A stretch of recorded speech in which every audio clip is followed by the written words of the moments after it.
Welcome back to the channel, YouTubers. Today I'm excited to show you something, how to make wine from fruit in small batches. We're going to make a 1 gallon batch of pineapple wine. Stay tuned, make sure you click the notification bell, subscribe and like to all these videos, and let's get right into it. You can say what you want to, I'm not going anywhere. So small batch winemaking is simple and anybody can do it. You just need the right equipment, you need the right recipe, which is what I'm going to show you here. This recipe can be used for any kind of fruit. So make sure, you know, if you're into the largest batches, I've got other videos out there where I make 5 gallon batches. Check those out. But today we're going to concentrate on smaller batches for maybe people that don't have the space to make larger batches. So let's get right into this video and see what we can cook up. So let's start with what you're going to need to make this small batch of wine. Number one, you're going to need your fruit. Pick something you like. Today I'm going to choose pineapple. You can use mangoes, blueberries, just about any fruit will work for this recipe. As far as chemicals, some of the things you're going to need, let's get right into what you're specifically going to need for this recipe. Yeast nutrient. You're going to need a wine tannin, acid blend, Campden tablets, some wine yeast, and some pectic enzyme. Now again, this is just to mix it up, those ingredients. It's very simple. All these things here you can buy on Amazon.com. As we get farther into the process, what I use for filtering, I have a whole video on this called bentonite. It's the only filtering you need. There's no need for big equipment filtering systems. This will work. Then when you get into bottling, you'll want to use some potassium sorbate, which is stabilizer. And of course you need sugar. Sugar is what's going to turn your wine into alcohol. So again, let's get right into some of the equipment you're going to need. One thing you'll need is a fermentation bucket. This is where you're going to put your fruit and your sugar to make the wine, the primary fermentation stage. You'll need some measuring cups for your ingredients, a paddle to stir your wine, a necessity.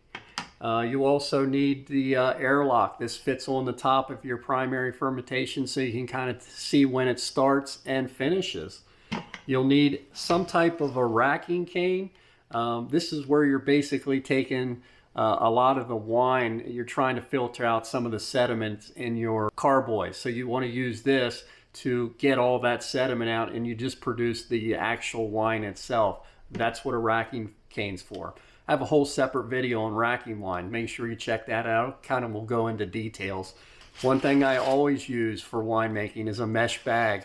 This will hold all your fruit. It just makes it easier when you're making wine with fresh fruit. You want to get that pulp out of there as easy as possible without racking and racking and racking. This will get the big chunks out and leave just the juice behind. In my opinion, don't skip this stage. It's going to save you so much time. Another thing you'll need is you'll need this hydrometer. This is what will be able to tell you what levels your wine is at and if it's ready to be racked in your first stage of wine. And then it will also determine what your potential alcohol is. I'll make a separate video more in detail of how to use this, but you'll see it in here how I'm using it. Again, don't be threatened by this. It's easy to use. It even shows you right in here what your potential levels are. So we'll show you that when we get to that stage of winemaking. Other things I use is I have a scale to measure out. I like to be pretty accurate with my sugar measurements and fruit measurements. So this comes in handy. You don't need it. You can figure it out at the grocery store if you want to weigh specifically. And then also, I mean, this stuff you'll have here, bowls. Again, make sure when you're making wine from fruit, you're sanitizing all your equipment. I'll put a link on a video where I show how to use Star San sanitizer. In my opinion, it's the best on the market. But let's get right into starting this wine. So the first thing we want to do is we want to get our fruit ready. For again, pineapple, Just gonna chop off the top and the bottoms. And this recipe is going to be to make a 1 gallon batch. So we need 4 pounds of whatever fruit you decide to use. Now you can see I have this bowl over here. I have it sitting on a scale because we want to be pretty specific when we're measuring this fruit. I'm going to just peel this, get all the skin off. Now a lot of people say when you're making pineapple wine to core it, you don't need the hard core that's in the middle. For this recipe, I'm not going to worry about that too much because again, you're adding flavor from that core.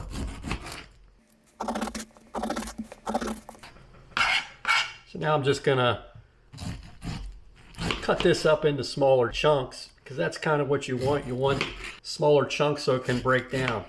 Now, one thing I will recommend, depending on what kind of fruit, now pineapple, I'm not going to worry about that too much, is if you freeze it, it tends to break it down more and will release juices. I do that with my strawberries when I'm making strawberry wine or blueberry wine because you just want to break that up a little more. And I find that using a freezer and freezing your fruit will break it down a lot faster.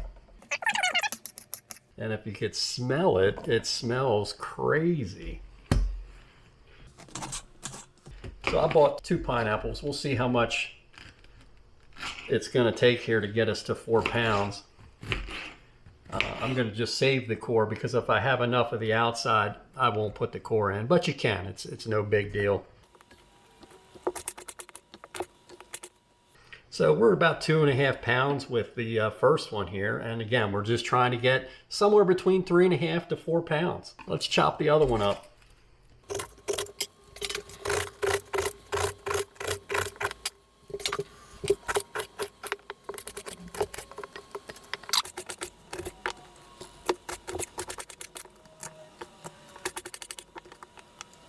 So I don't know if you can see it, but right there we are sitting on 4 pounds of fresh pineapple.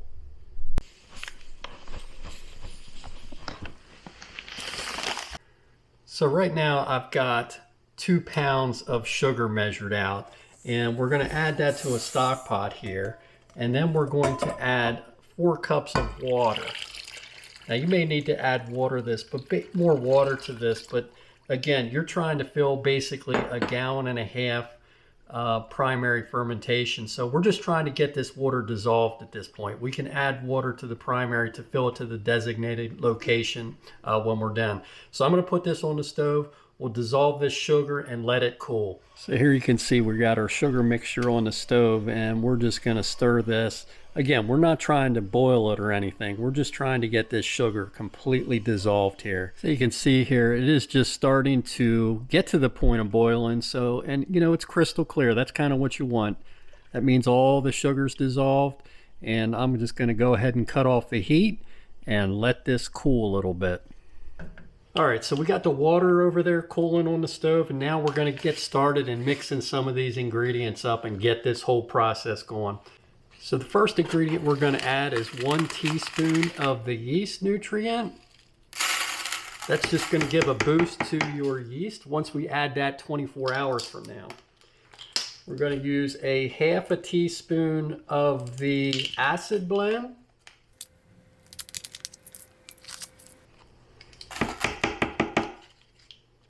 We're going to use a 1/2 teaspoon of the wine tannin.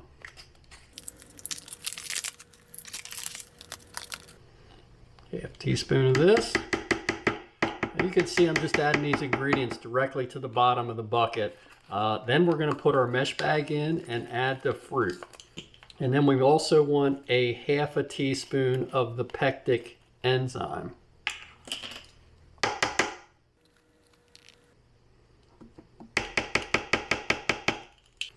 And also what we want to do is I got 2 sanitized spoons. Again, when you're working with wine and wine equipment, you want to make sure everything is sanitized.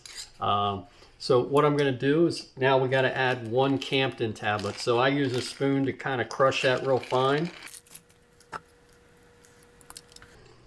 And just dump it right in there. So we're ready for the next process. I got the chemicals on the bottom of the bag. I'm going to put the bag over my fermentation bucket like this.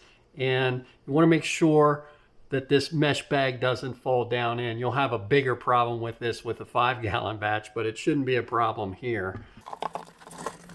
I lost 2 pieces there. So we got that in there. Now what I'm going to do, this bag is a little bit big for my 1-gallon batch, but I'm going to do the best I can. You can kind of cinch it up here, but what I like to do is I like to use a twist tie. So I'm going to just twist this around,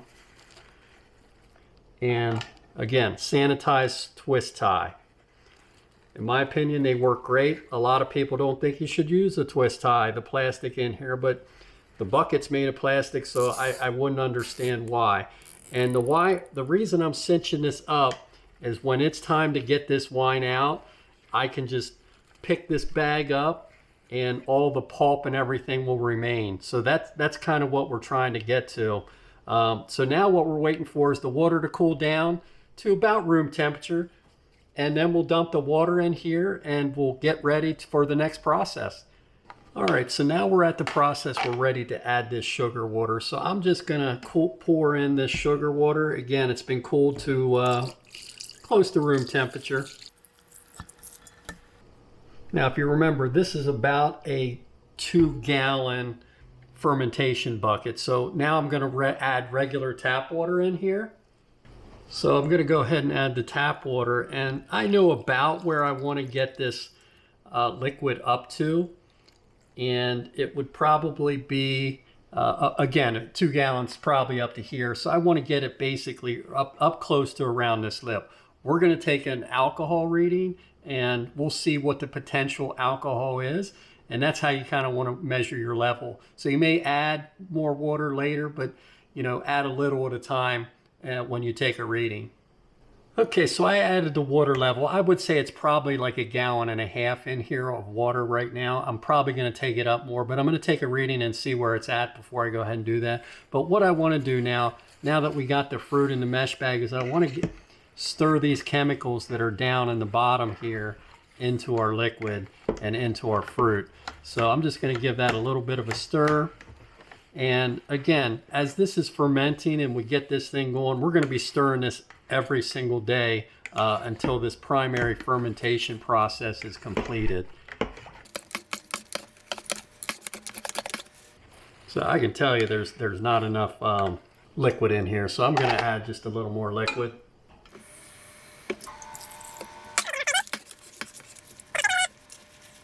So now what I'm going to do is, you're going to see is here, I'm just going to move this bag to the side a little bit. And that's so I can put my hydrometer down in there and get a reading. So this is the hydrometer.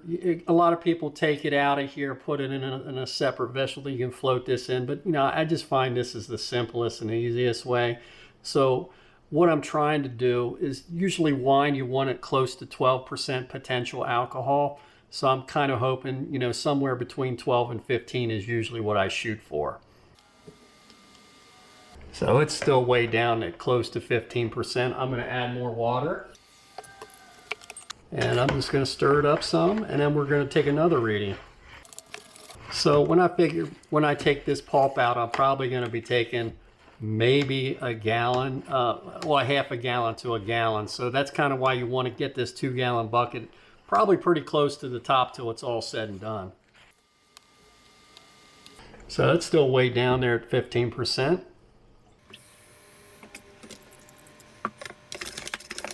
This is so much fun. And you can see it, it kind of looks funny. It kind of looks brownish right now, probably because that wine tannin is a brownish color, but trust me, it'll be bright yellow when this is all said and done. So that's right around 12%. So here I kind of wanted to show you how you float your hydrometer in a vessel like this. Makes it a little bit easier to read than if it's down in the bucket. I'll show you some close-ups here, but it's a little more than maybe about 12.5% potential alcohol level. You can read the other readings using brick readings, and there's all kinds of calculators, but I like to use just the 12% alcohol. Now, when I put this yeast in, as long as it goes down to 0 at the very end, which means all the sugar is gone and turned into alcohol, that's what your alcohol will be.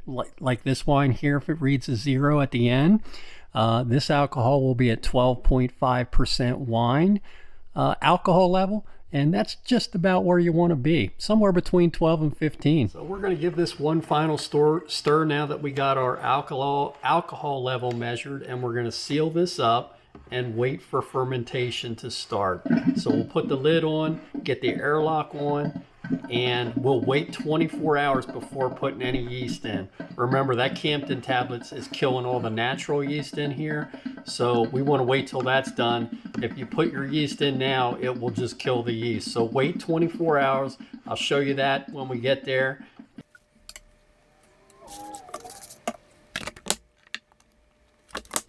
Okay, it's been 24 hours, so now all that yeast should be dead by adding the Campden Tablets, and we're ready to add our yeast.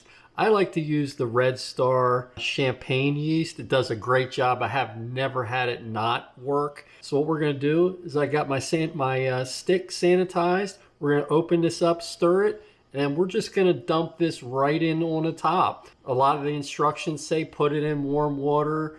I just find best results by just pouring it and sprinkling on the top and let it do its work.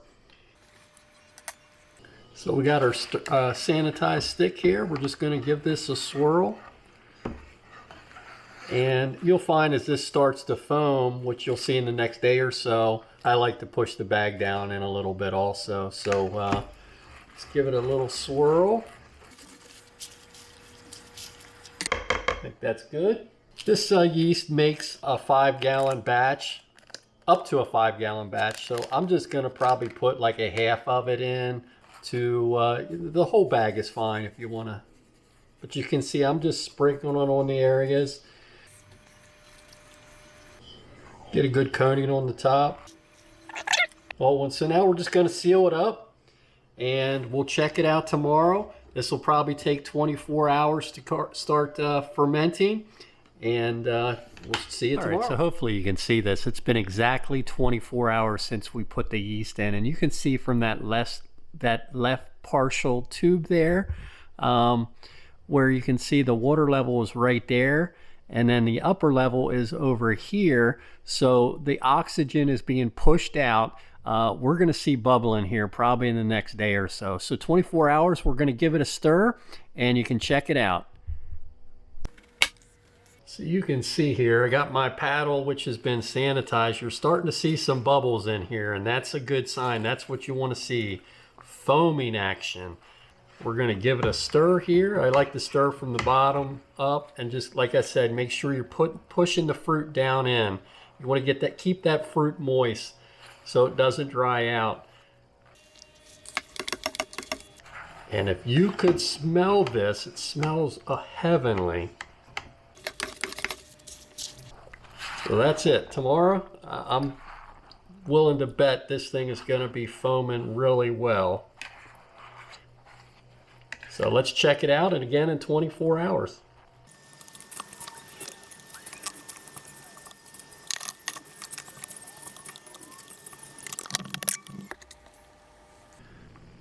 So you can see here, we still got some bubbling going, so it's still fermenting. It's definitely slowed down. We'll give it another day or so. Again, you don't have to rush this process. You just want to make sure that the fermentation is done. And when you're seeing suds like that around the edges, that means it's still fermenting. When I make small batches like this, a lot of times my bubbler doesn't activate as much as when I make a 5-gallon batch, so I just kind of eye it. We will test this at some point and see where the hydrometer reading comes in. So I can tell you, this is only like the 3rd day. We got a little bit to go. So we're just going to give it a mix and a stir here, and we'll check it tomorrow.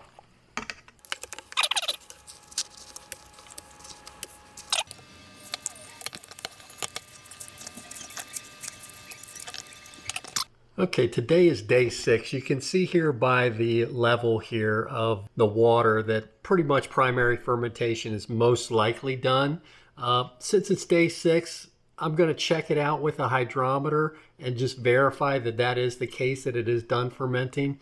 So let's check it out. I got my hydrometer and everything sanitized, along with the cup is sanitized. So I'm just going to reach in here and take some out and pour it into the hydrometer. Hopefully you can see this. So here, sanitized hydrometer, going to stick it in here.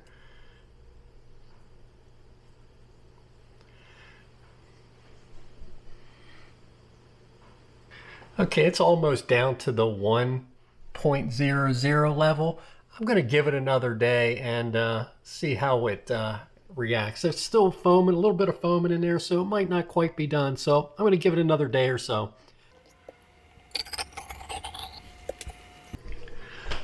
Okay, so it's been 8 days. We're going to float the hydrometer in here and see what the reading is. I'm going to do a complete video on how to do your calculation, your wine alcohol calculation. But if you can see from the top, I'll put a picture here. It's right at the 0 mark, and that's where we want to be. Right at 0. If you remember, we started at a 12.5% alcohol. We got down to 0, so that means this wine will be 12.5%. There's calculations you can do using a Brix calculator. Like I said, I'm going to do a separate video on that, but we're ready to put this in our secondary. All right, so today is the day we're going to rack our pineapple wine, our small batch of wine, and we're going to rack it into our secondary. And then we'll leave it sit in there for 30 to 45 days. And then we'll continue to rack that probably 2 more times until it's where we think it's clear enough to start the next process. Let's get into it. Okay, so we got our bucket here set. We're ready to rack this wine.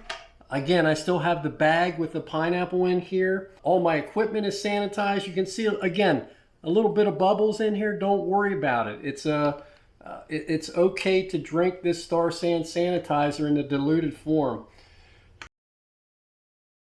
And we'll get this thing going. Now I'm probably going to have a little bit more wine here than to fill this half gallon. You'll see this bag. I'm going to let that bag drip down and drain. I have a second carboy that's already sanitized. We'll put the extra in there. Depending how much we have, I may add a little bit of wine to that I have in the wine cellar. But let's see where we get with this. And when you make sure when you're racking your wine, I want to get this as close to this neck here as possible because, again, oxygen is your enemy. So the closer we can get to the top, the better it's going to be before we would cap this off.